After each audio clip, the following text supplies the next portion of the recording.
नमस्कार लाडक्या बहिणींनो, बघा आता अक्षय तृतीयानिमित्त ज्या लाडक्या बहिणींचे थकीत हप्ते असतील आणि चालू हप्ते काय होणार आहेत त्यांना मिळणार आहेत. मग आता एकत्रित 3,000 रुपये किंवा मग 3,000पेक्षाही जास्त मग ते कुणाला भेटणार, कशा स्वरूपात भेटणार याविषयी सविस्तर माहिती आपण काय करणार आहोत, पाहणार आहोत. बघा आता काहींचे हप्ते काय झालेले आहेत, स्थगित झालेले आहेत. काहींनी KYC दुरुस्तीची प्रक्रिया पूर्ण केलेली आहे, पण फॉर्म अप्रूव्हल झालेले नाहीत. आणि ज्यांचे फॉर्म अप्रूव्हल झालेले आहेत अशा लाडक्या बहिणींना काय होणार, ज्यांचे हप्ते स्टॉप झालेले आहेत, फॉर्म अप्रूव्हल झालेले आहेत, असेच लाडक्या बहिणींना अक्षय तृतीयानिमित्त काय होणार आहेत 3,000 रुपये म्हणजे पाठीमागचे हप्ते जे जे रोखलेले आहेत अशाच लाडक्या बहिणींना भेटणार आहेत. ज्यांचे रेग्युलर चालू आहेत त्यांचे रेग्युलर चालू राहणार आहेत आणि त्यांना एकच हप्त्याचा लाभ भेट जाईल, कारण त्यांचे थकीत हप्ते नसणार. आणि ज्यांचे थकीत हप्ते आहेत अशांना काय होणार आहे, थकीत हप्त्याची रक्कम त्यांच्या खात्यावर वर्ग केली जाणार आहे. मग अक्षय तृतीयानिमित्त ज्यांचे फॉर्म अप्रूव्हल वगैरे झालेले आहेत अशांनाच काय होणार आहेत.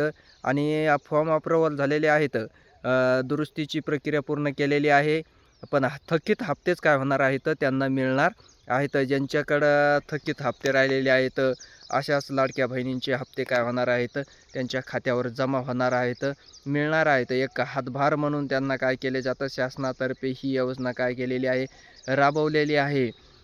एक आर्थिक लाभ म्हणून काय होत आहे, त्यांना महिन्याला 1,500 रुपये लाडकी बहीण योजनेच्या माध्यमातून काय केले जातात, दिले जातात. त्यामुळं ज्यांचे मग बंद हप्ते आहेत किंवा मग मार्च आणि एप्रिलचे 2 हप्ते एकत्रित आणि त्यानंतर एखादा हप्ता जर थकीत असला तरी तेही पूर्ण हप्ते काय होऊ शकतात, येऊ शकतात. काहींचा मार्चचा थकीत असला तर मार्च आणि एप्रिलचे 3 भेटतील.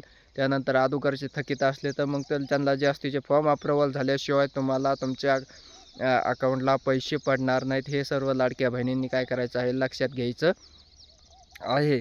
कारण जोपर्यंत फॉर्म अप्रूव्हल होत नाही तोपर्यंत DBT थ्रू पेमेंट तुमचं खात्यावर काय केलं जातं, वर्ग केलं जात नाही. त्यामुळं ज्यांनी KYCची दुरुस्तीची प्रक्रिया पूर्ण केली आहे अशांचे फॉर्म काहींचे अप्रूव्हल झालेले आहेत, काहींचे अप्रूव्हल झालेले नाहीत, काहींचे पेंटिंगमध्येच आहेत. आणि अप्रूव्हल झाल्यानंतरच मग ते पैसे पडतात. काहींचे दुरुस्तीची प्रक्रिया करून फॉर्म वगैरे काय केले जातं, रिजेक्ट केले जातात, म्हणजे त्या योजनेतून त्यांना काय केलेलं आहे, बाद केलेलं आहे.